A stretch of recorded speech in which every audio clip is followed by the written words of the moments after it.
বাংলাদেশে আমরা সবাই রাজা, সবাই প্রজা, ঠিক না? এখন এই জায়গায় যদি কেউ নিজেদেরকে রাজা মনে করে, আমাদেরকে প্রজা মনে করে, তাহলে আমরা তাদেরকে বলবো আমরাও রাজা হইতে পারি। এদেশের তো কেউ যদি নিজেকে জোর করে রাজা মনে করে, তা আমি পারবো না? কথা বলেন, আমি পারবো না? তা আমি রাজা হয়ে যখন আমি তদারকি করা শুরু করবো, তখন কিন্তু আপনারাও বাঁচতে পারবেন না। এই জন্য যেই দেশে রাজা নাই, ওই দেশে সবাই প্রজা হয়েই থাকা উচিত। কেউ রাজা হয়ে আরেকজনের উপরে প্রজার মতো করে জুলুম করা না উচিত। এজন্য আল্লাহ পাক রব্বুল আলামিন আমার এই দেশকে, ওই যে ভাই স্লোগান দিয়েছিল, আগামীর দেশটা ইসলামের বাংলাদেশ হবে। আমরা জানি না হবে কিনা, তবে আল্লাহর কাছে দোয়া করি আল্লাহ যেন বানায় যায়। যারা বলেন আমিন, আরো যারা আমিন। কোরআনের সৈনিক আমি, নেই তো কোনো ভয়, এক আল্লাহর গোলাম আমি, এই তো পরিচয়। এই পৃথিবীর সবই নকল, এই পৃথিবীর সবই নকল, আসল কিছুই নয়, এক আল্লাহর গোলাম আমি, এই তো পরিচয় আমার, এই তো পরিচয়। কোরআন হাদিস শাসনতন্ত্র রাসূল আমার নেতা, উৎসাহ মোর চিরম্লান ইতিহাসে বীর গাথা। এক আল্লাহ ছাড়া আমার দিলে, এক আল্লাহ ছাড়া আমার দিলে এই তো কারো ভয়, এক আল্লাহর গোলাম আমি, এই তো পরিচয় আমার, এই তো পরিচয়। আল কোরআনের সৈনিক আমি, নেই তো কোনো ভয়, এক আল্লাহর গোলাম আমি, এই তো পরিচয় আমার, এই তো পরিচয়। সবাই আমার পক্ষে থাকবেন ততক্ষণ যতক্ষণ আমি কোরআনের পক্ষে আছি। কথা ঠিক না? ওলামা একরামদের পক্ষে আপনারা ততক্ষণ থাকবেন যতক্ষণ তারা কোরআনের পক্ষে থাকবে। কোন আলেম, কোন পীর, কোন বুজুর্গ যদি, ওলামা একরাম যদি কোরআনের বিরুদ্ধে চলে যায়, আমরা তাদেরকে এক সেকেন্ডের জন্য আর মানতে পারি না। ইসলাম কোন ব্যক্তির উপরে নির্ভর করে না, ইসলাম কোরআন আর সুন্নাহর উপরে নির্ভর করে, ঠিক কিনা? আমি সাঈদ আহমদ যতক্ষণ ইসলামের পক্ষে, ততক্ষণ আপনারা আমার পক্ষে। যদি আমি কোরআনের বিরুদ্ধে চলে যাই, আপনারা আমার বিরুদ্ধে চলে যাবেন। এটাই আমার শিক্ষা, এটাই দ্বীনের শিক্ষা, এটাই আমাদের আকাবির বুজুর্গানে দিন উস্তাদদের শিক্ষা। ভাইরা আমার, আমি এজন্য বললাম আপনারা আমার পক্ষে থাকবেন, মানে যতক্ষণ আমি কথা বলবো ততক্ষণ আমি, এটা মাথায় রাখতে পারেন। আলহামদুলিল্লাহ, এখানে হেদায়েতুল্লাহ আজাদী সাহেব আসবেন, আমাদের জামালপুরি সাহেব আলোচনা করেছেন, সবাই কোরআন হাদিস থেকেই কথা বলেছেন। সেদিন গফরগাঁও এক মাহফিলে গেছি গত 4-5 দিন আগে, যাওয়ার পরে বসতে পারি নাই, সভাপতি পাশ থেকে বলতেছে, হুজুর কোরআন আর হাদিস থেকেই বলেন, যা বলবেন। মানে আমি খালি বসছি, নামও বসানো হয়নি, আমি আসছি প্রায় 6-7 ঘন্টা জ্যামে পড়ে টেরে তারপর মাহফিলে গেছি। যে আজকেও রওনা দিছি সে আসরের আগে, আসছি আপনাদের এখানে 9:30টার পরে। কতক্ষণ জ্যামে থাকতে হয়েছে, মেজাজ ঠিক থাকে কিভাবে? বসতে পারিনি, সে বলে কোরআন আর হাদিস থেকে কথা বললেন। তা আমি বললাম ওনার বয়স, তাই আমি বসেন বসেন তো বলছি, তো চেহারার দিকে না তাকায় বলছিলাম। চেহারার দিকে তাকায় দেখি মুরব্বী মানুষ, পরে একটু নফসের কাছে খারাপই লাগলো, ধমক দিয়ে দিলাম। পরে আবার হাত দিয়ে করে গেলাম, রাগ করে এটা আমার বলা উচিত হয়নি, বসে। হ্যাঁ, এরপরে আবার জনগণকে বললাম কি ভাই, উনি তো আমার কানে কানে বলছে, তো আপনাদেরও শোনা উচিত, কারণ ওপেন পরিবেশে 2-3 একাকি কথা বলে হাদিসে নিষেধ আসছে। তা উনি যেহেতু আমার কানে কানে বলছে, আমি আপনাদেরকে মাইকে একটু কথাটা শোনায় দিই। উনি বলছেন কোরআন আর হাদিস থেকে কথা বলতে। এখন বলেন তো, কোরআন হাদিস থেকে কথার বাইরে কি ওলামা একরাম এদেশে কোনোদিন বলছে? আমরা কি কোনোদিন বলি গাঁজা খান? বলছে কেউ? নামাজ পড়েন না বলছে কেউ? এখন কেউ যদি আপনাকে বলে ভাই নামাজ পড়িস, তার মানে বুঝতে হবে আপনি নামাজ পড়েন না, যার কারণে আপনারা বলছেন। কথা ঠিক না? কেউ যদি আপনারা বলে বেটা পর্দা করিস, তার মানে আপনি পর্দা করেন না বলে আপনারা বলছেন।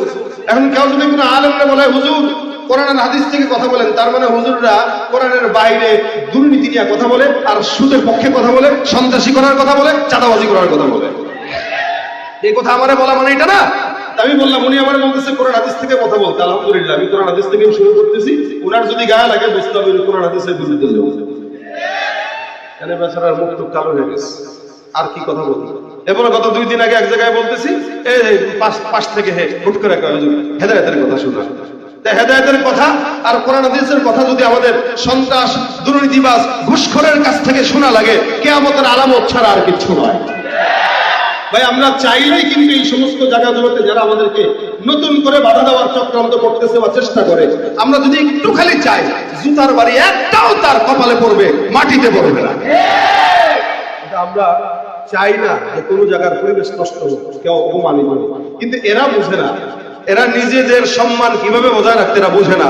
অতীত থেকে যারা শিক্ষা নেয় না, তাদের মতো বোকা আর কেউ হতে পারে না। অতীত থেকে শিক্ষা নেওয়া উচিত যে অতীতের মানুষ কি কারণে পচেছে, কি কারণে ওপারে পালিয়ে গিয়েছে।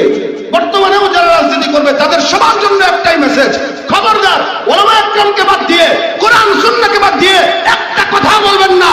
যত কথা বলবেন ওলামা একরামের আওয়াজের সঙ্গে আওয়াজ মিলায় কথা বলবেন, কোরআন সুন্নাহর সঙ্গে আওয়াজ দিয়ে কথা বলবেন। এর বাইরে যদি কথা বলতে চান, বাংলার জনগণ আপনাদেরকে ওপারে পাঠাতে দ্বিধা করবে না। আল্লাহু আকবার, আল্লাহু আকবার, জিন্দাবাদ জিন্দাবাদ, দিন ইসলাম দিন ইসলাম। আল্লাহু আকবার। বড় গলায় কয় কথা, রাতারাতি হয় নেতা। বড় গলায় কয় কথা, রাতারাতি হয় নেতা।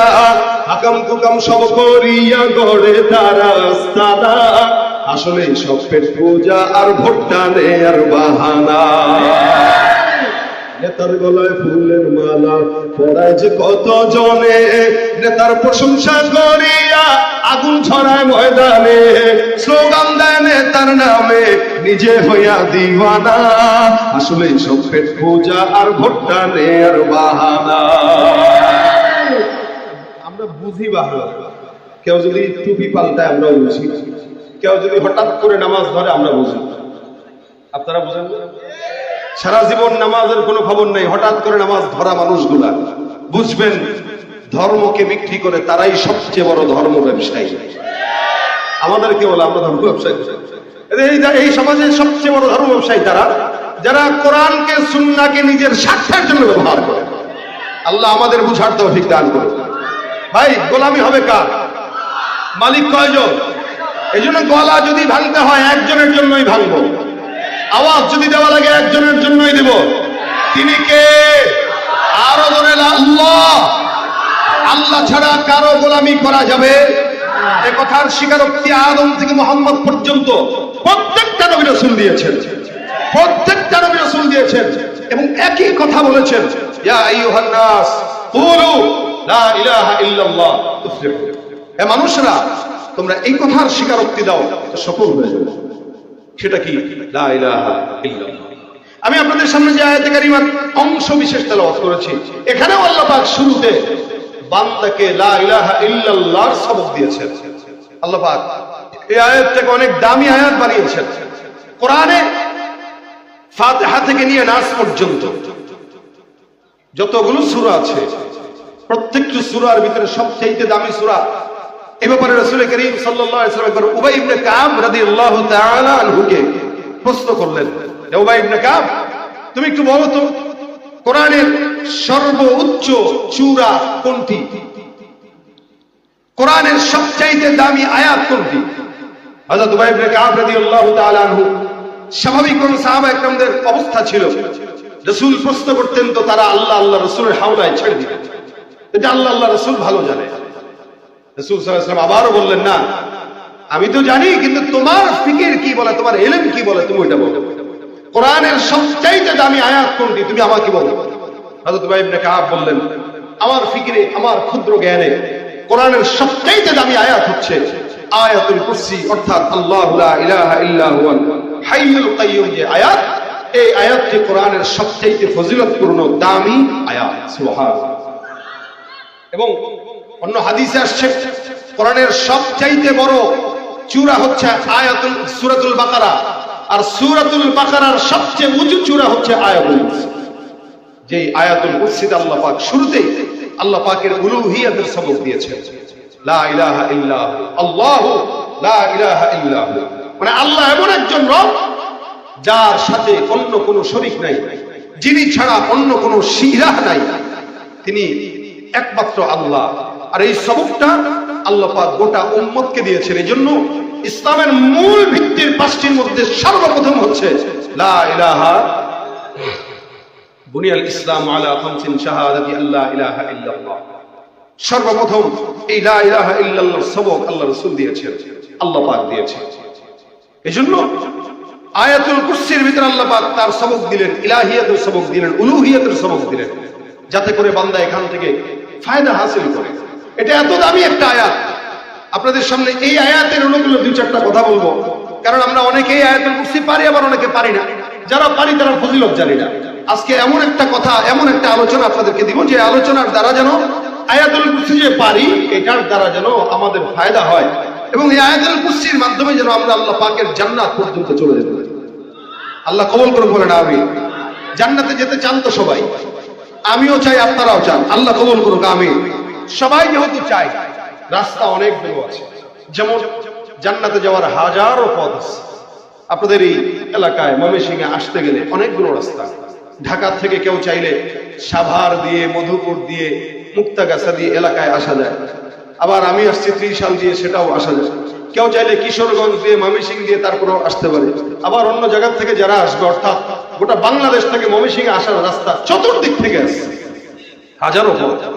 কিন্তু সহজ কোনটা? যে ব্যক্তির জন্য যেটা সহজ সে সেটা ধরবে। রাস্তা তো অনেক থাকতেই পারে। কারোর জন্য হেলিকপ্টার সহজ, সে হেলিকপ্টারে আসবে, অল্প সময় আসবে।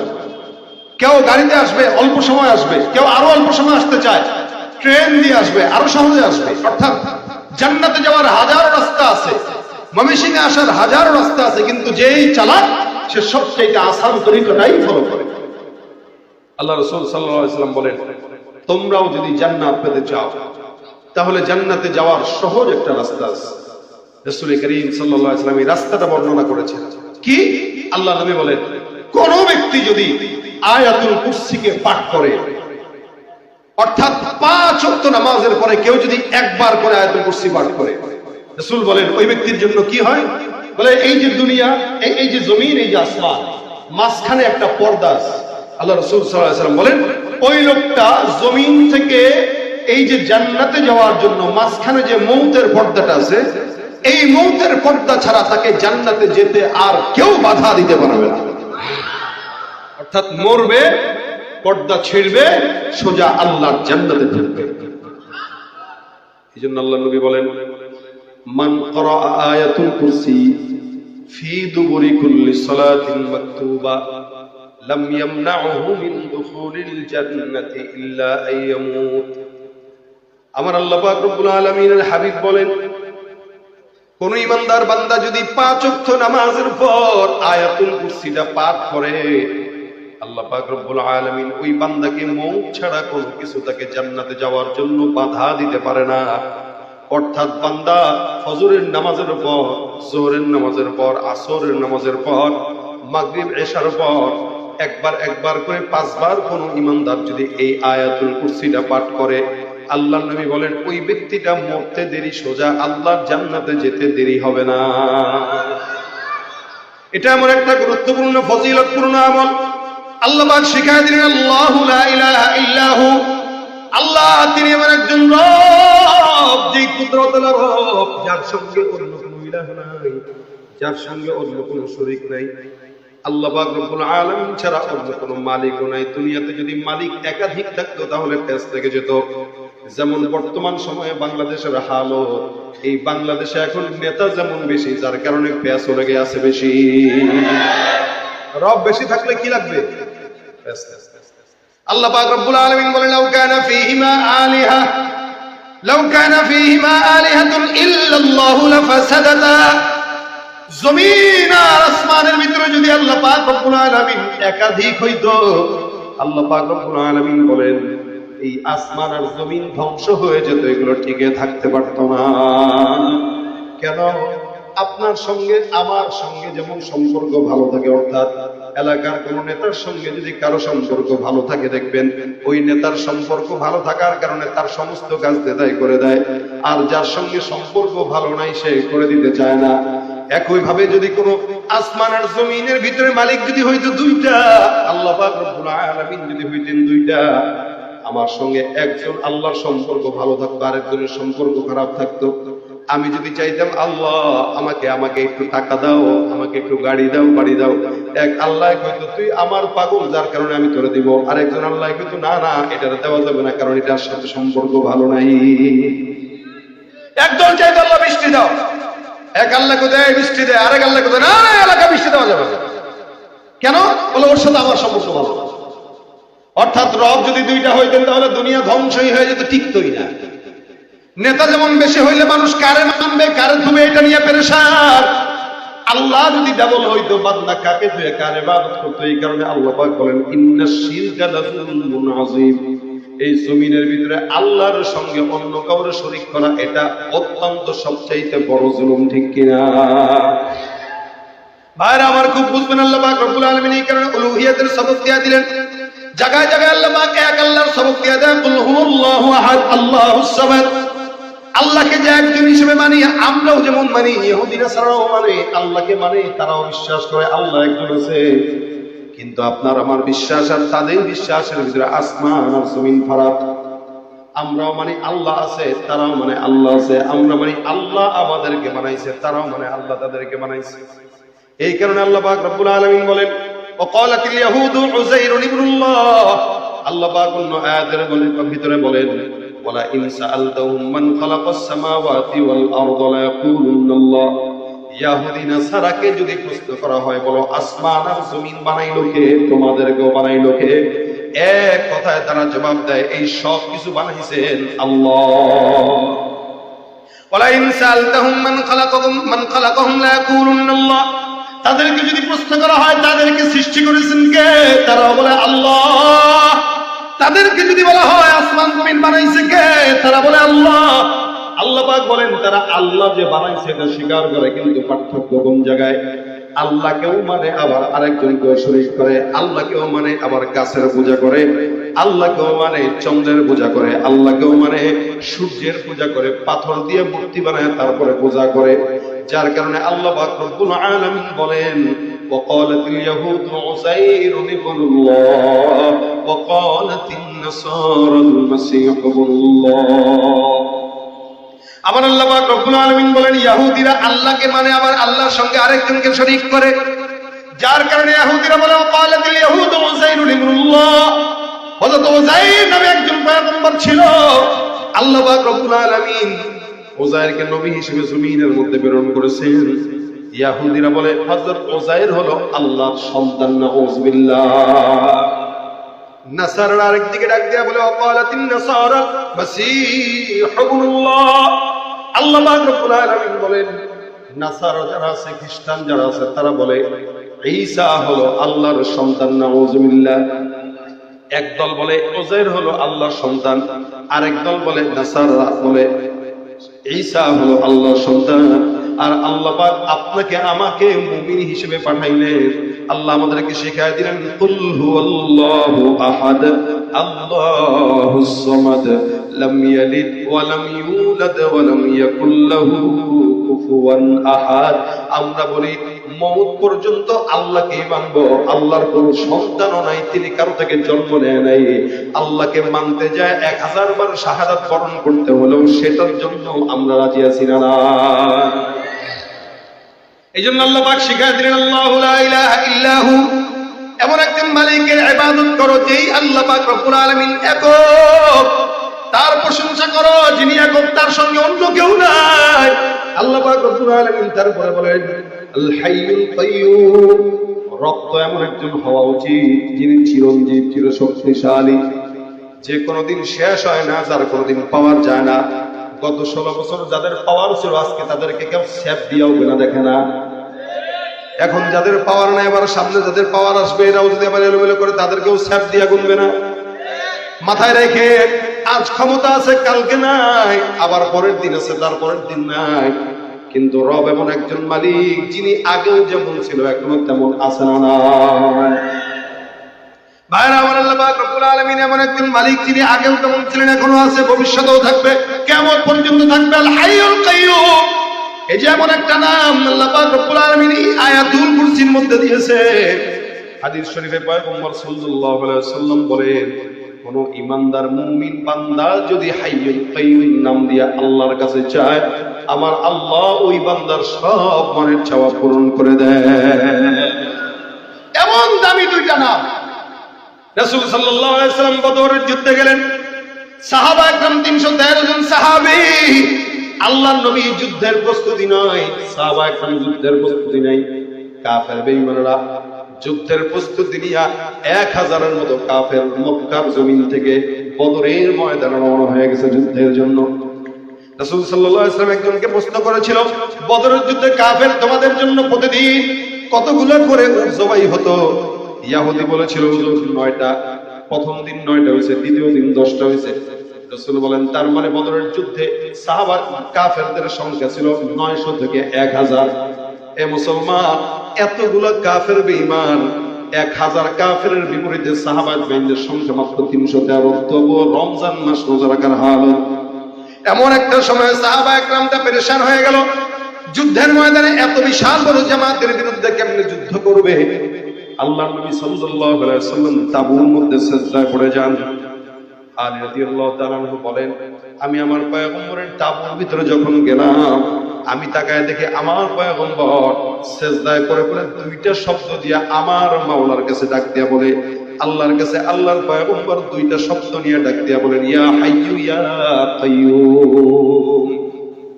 আমার নবী ইয়া হাইয়ু ইয়া কাইয়ুম নিয়ে আল্লাহর কাছে ডাক দিয়া বলে, মালিক, এই যে যুদ্ধের ময়দানে 313 জন সাহাবী রমজান মাসে রোজা রাখার হালতে যুদ্ধ করার জন্য গেল, আল্লাহ আমি জানি আমার কাছে তেমন ঘোড়াও নাই, উটও নাই, তরবারিও নাই, আমার সাহাবাত বাহিনীর শক্তিও নাই, কিন্তু আল্লাহ তোমার নামের বরকত আছে। আল্লাহ এই দুইটা নামের উসিলা করে মাওলা তুমি আমার সাহাবাত বাহিনীদেরকে বিজয়ের মালা অর্জন করায় দাও।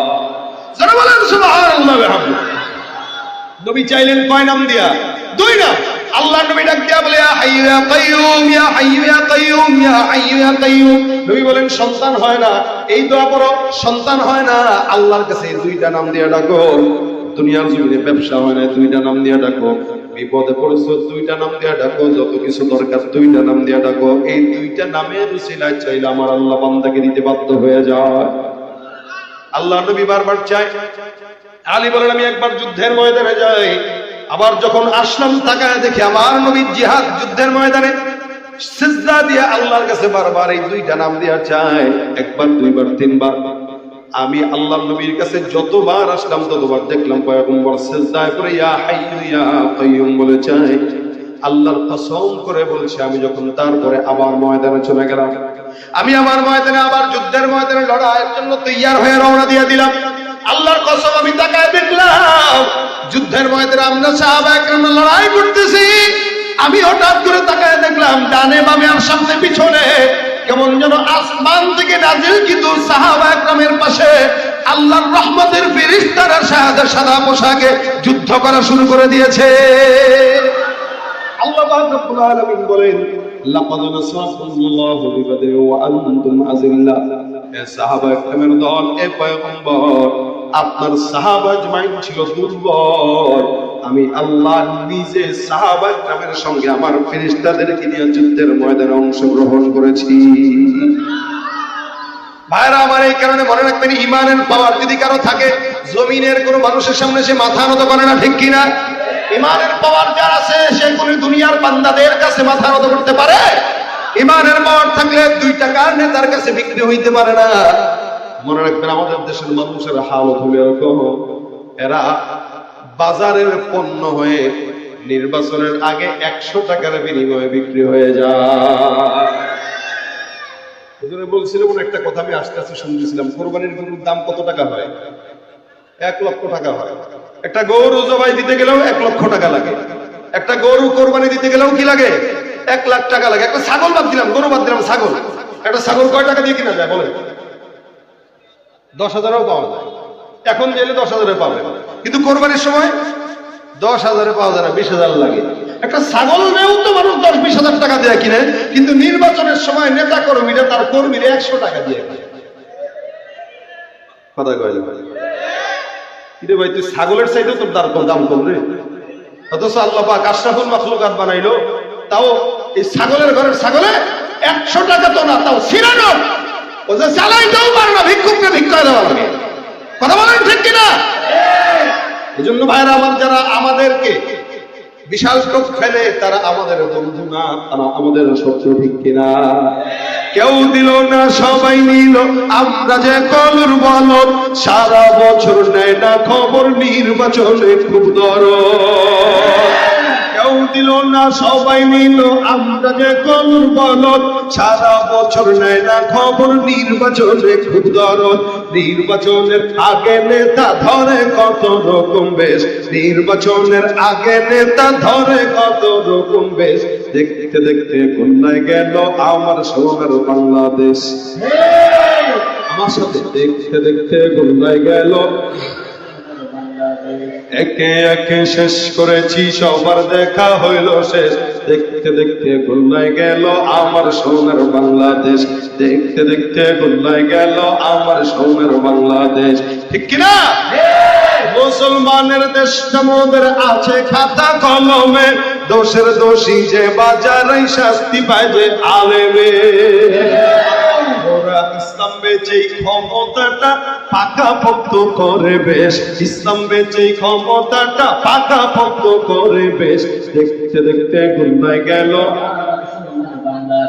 দেখতে দেখতে গুনায় গেল আমার সোনার বাংলাদেশ, একে একে শেষ করেছি, সবার দেখা হইল শেষ, দেখতে দেখতে গুনায় গেল আমার সোনার বাংলাদেশ, দেখতে দেখতে গুনায় গেল আমার সোনার বাংলাদেশ, ঠিক কিনা? নির্বাচনের আগে খবরদার 100 টাকা দিয়ে বিক্রি হয়, অন্তত 1 লাখ টাকা দিয়ে বিক্রি হয়, তাও দাম থাকবে নাকি? গরুর মতো একটা দাম হোক, গরুর হাটে বিক্রি করা যায়, আপনারা অন্তত বিক্রি করা গেল। 100 টাকা দিয়ে বিক্রি হইলে ভাই ইজ্জত শেষ, আপনার বাপ মা দাদা দাদি সবগুলোর ইজ্জত আপনি ডুবাইছেন 100 টাকা দিয়ে। এই জন্য স্লোগান হবে কার? বলেন না কার? আল্লাহ পাক রব্বুল আলামিনের গোলামি ছাড়া কারো গোলামি করা যাবে না। রাসূল সাল্লাল্লাহু আলাইহি সাল্লাম আল্লাহ পাকের উপরে ভরসা করে চাইছেন, যুদ্ধের ময়দানে আল্লাহ বলে আমি আমার ফেরেশতা পাঠাই দিচ্ছি। এজন্য ইমানদার লোক সংখ্যা বেশি হইলেই কামিয়াবি হয় না, লোক সংখ্যা বেশি থাকলেই দলের পাওয়ার বেড়ে যায় না, কামান আর বিমান আর ক্ষমতা থাকলেই জয়লাভ করা যায় না। মুসলমানদের কাছে বিমান কামান না থাকলেও ইমানের অস্ত্র আছে, লা ইলাহা ইল্লাল্লাহর অস্ত্র আছে। যতদিন এই লা ইলাহা ইল্লাল্লাহর অস্ত্র বুকের ভিতরে ধারণ করা থাকবে, আল্লাহর কসম এই জাতির উপরে কেউ পরাজিত লাভ করতে পারবে না, জয় লাভ করতে পারবে না।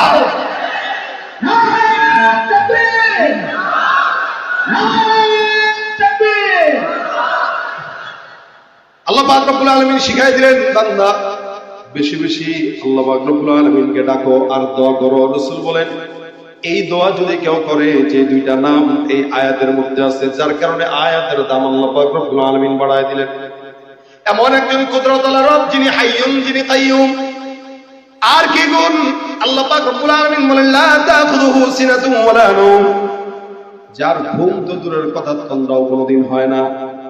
এখানে আপনারাও ঘুমান, আমরাও ঘুমাই, বান্দা ঘুমাইলে চলে, বান্দা ঘুম ছাড়া চলতে পারে? ওয়াজআলনাল লাইলা লিবাসা, আল্লাহ পাক বান্দার জন্য রাতটাকে লিবাস বানায় দিয়েছেন।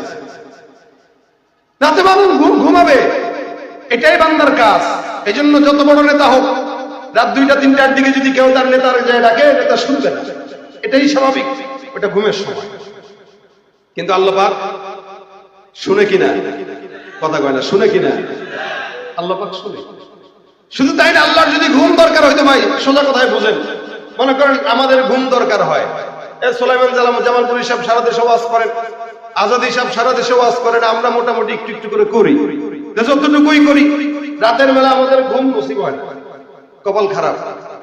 ফজর নামাজ পড়ে তারপর একটু ঘুমাইতে হয়, বাচ্চা কাচ্চা তো ঘরে আছে, এরা মোটামুটি আদরের ঠেলায় আর ঘুমাইতে দেয় না। তো গাড়িতে উঠাও ঘুমাইতে পারি না, যদি ড্রাইভার আবার খেতে নামায় দেয় গাড়ি, তো ভয় আছে। এ কারণে মেজাজ মাঝে মাঝে একটু গরমই থাকে, সবসময় তার গরম রাখি না, মাঝে মাঝে হুট করে হয়ে যায়। কেন? যে ঘুম কম, মানুষের ঘুম কম হইলে মেজাজ ঠিক থাকে না। আচ্ছা, আল্লাহ পাকের যদি ঘুম দরকার হইতো, মেজাজ ঠিক থাকতো নি। মনে করেন আল্লাহর ঘুম দরকার হয়েছে, আল্লাহ মাত্র একটু ঘুমের জন্য চোখটা লাগাইছে, আপনি বলেন আল্লাহ নির্বাচনে দাঁড়াইতেছি, মনোনয়নটা একটু দিও। আল্লাহ একটু, আমি মাত্র ঘুমাইলাম, তুই মনোনয়ন থাপড়া তোর দাঁত ফেলাই।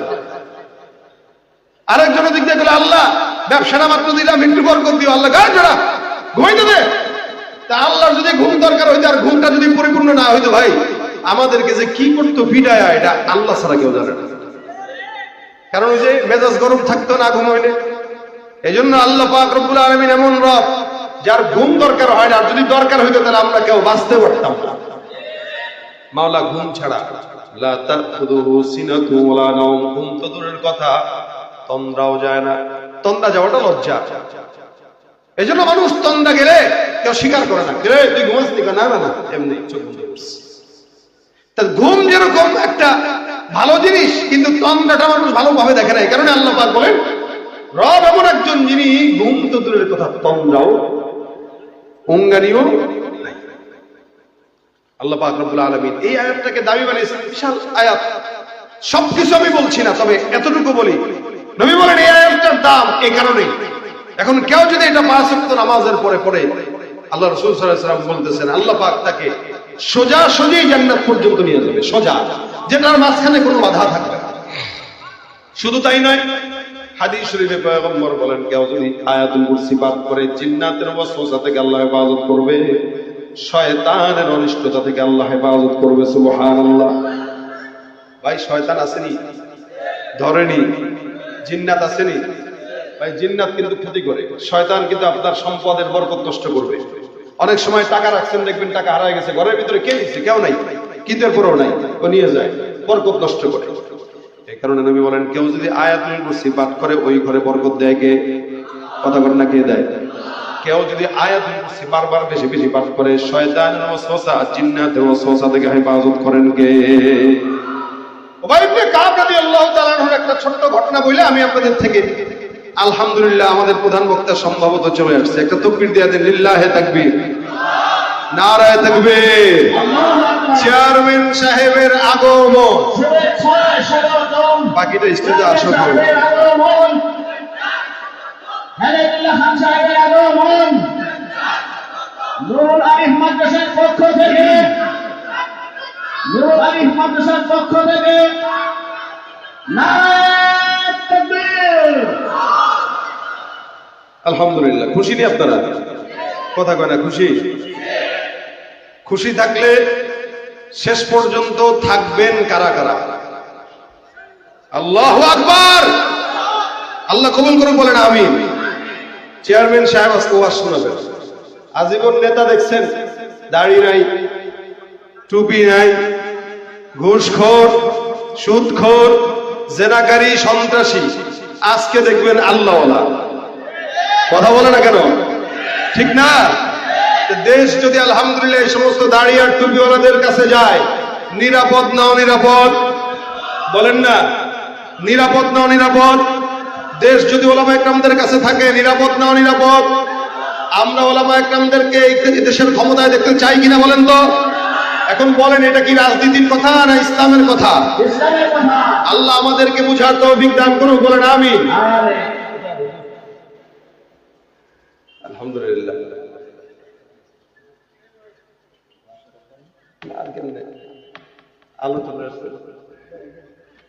মাশাআল্লাহ, বসেন। এই সুলাইমান জামালপুর সাহেব একটু চেয়ার দেন।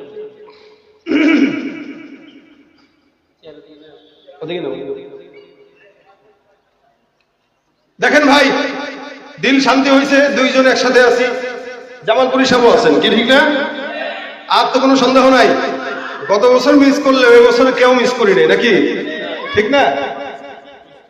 ও আমরা মিস করি নাই।